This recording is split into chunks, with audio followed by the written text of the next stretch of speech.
Assalamualaikum warahmatullahi wabarakatuh. Perkenalkan, nama saya Fania Yonoverita dengan NIM 2305120470 dari kelas TIB 23.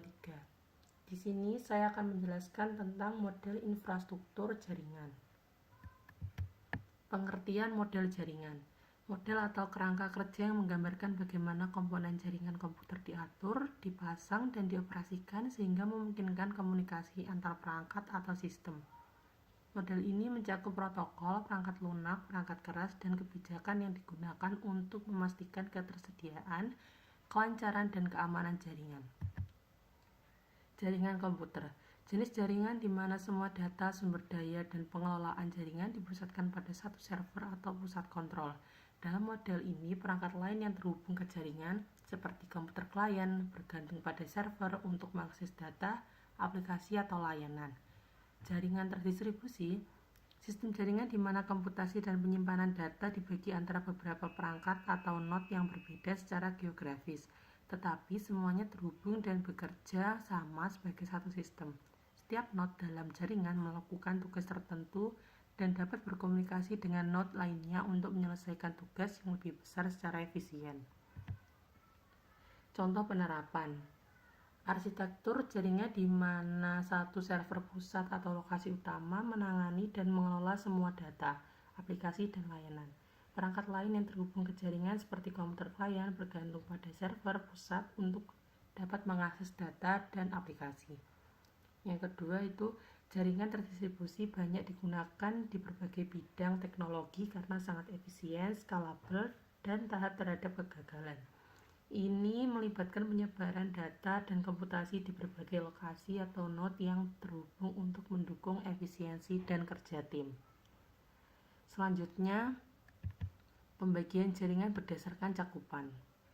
Yang pertama, PAN, Personal Area Network, cakupan beberapa meter, penggunaannya menghubungkan perangkat pribadi seperti smartphone, laptop, dan printer di area sangat kecil, sekitar 1 orang, contohnya Bluetooth dan USB. Yang kedua, LAN, Local Area Network, cakupannya satu gedung atau ruangan, biasanya dalam jangkauan 100 meter hingga beberapa kilometer. Penggunaannya menghubungkan perangkat dalam area terbatas seperti kantor, sekolah, atau rumah, contohnya jaringan komputer di kantor atau rumah. Selanjutnya MAN, Metropolitan Area Network. Yang pertama cakupannya satu kota area metropolitan dengan jangkauan sekitar 5 hingga 50 km. Penggunaannya menghubungkan beberapa LAN dalam satu wilayah kota, contohnya yaitu jaringan antar cabang perusahaan di satu kota. Dan yang terakhir One Wide Area Network, cakupannya melintasi negara atau benua, jangkauan sangat luas. Penggunaannya menghubungkan jaringan di berbagai lokasi geografis yang berbeda, seringkali menggunakan infrastruktur telekomunikasi. Contohnya internet, jaringan perusahaan global. Selanjutnya adalah pembagian jaringan berdasarkan aksesnya. Yang pertama, intranet. Aksesnya terbatas dan bersifat privat, hanya pengguna yang berwenang atau terautentifikasi, misalnya karyawan perusahaan, yang dapat mengakses jaringan ini. Yang kedua itu keamanan. Karena bersifat private, intranet seringkali dilengkapi dengan lapisan keamanan tambahan seperti firewall, VPN, dan sistem anti-kasi untuk menjaga keamanan data internal. Contoh penggunaan sistem manajemen perusahaan, ERP, portal karyawan, aplikasi internal bisnis, atau dokumen-dokumen yang hanya bisa diakses di lingkungan perusahaan. Yang kedua, internet. Aksesnya terbuka dan bersifat publik. Siapapun dengan perangkat dan koneksi yang sesuai dapat mengakses layanan yang tersedia di internet tanpa batasan lokasi atau organisasi. Untuk keamanannya, karena sifatnya yang terbuka, internet membutuhkan langkah-langkah keamanan yang lebih ketat untuk melindungi data dan privasi pengguna, seperti enkripsi, autentikasi multifaktor, dan firewall. Resiko keamanan pada internet lebih tinggi karena sifatnya yang terbuka dan dapat diakses oleh siapa saja. Contoh penggunaannya browsing web, email, media sosial, belanja online, dan layanan streaming. Selanjutnya adalah pembagian jaringan berdasarkan cara membangunnya. Yang pertama, jaringan ad hoc.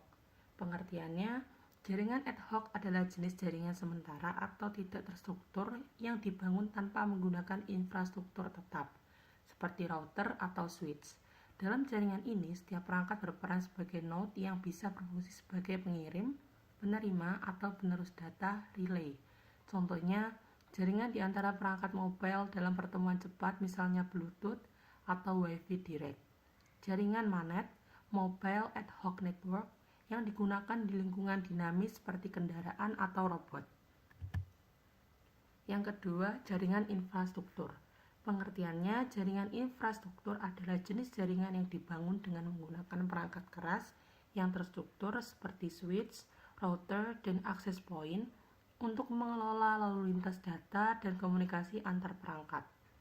Contohnya, jaringan Wi-Fi di kantor atau rumah dengan menggunakan access point, jaringan LAN (Local Area Network) di perusahaan dengan switch, router, dan server yang terpusat.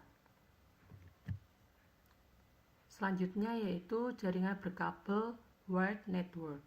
Jaringan berkabel menggunakan kabel fisik untuk menghubungkan perangkat dalam jaringan. Data dikirimkan melalui kabel dari satu perangkat ke perangkat lainnya. Kelebihannya, yang pertama adalah kecepatan. Biasanya menawarkan kecepatan transfer data yang lebih tinggi dan stabil. Kedua, keandalan, kurang rentan terhadap gangguan sinyal dibandingkan dengan jaringan nirkabel. Yang ketiga, keamanan, lebih aman karena akses fisik ke kabel diperlukan untuk mengakses jaringan. Untuk kekurangannya, yang pertama adalah fleksibilitas. Tidak fleksibel dalam hal penempatan perangkat, membutuhkan kabel fisik yang menghubungkan perangkat. Yang kedua adalah instalasi.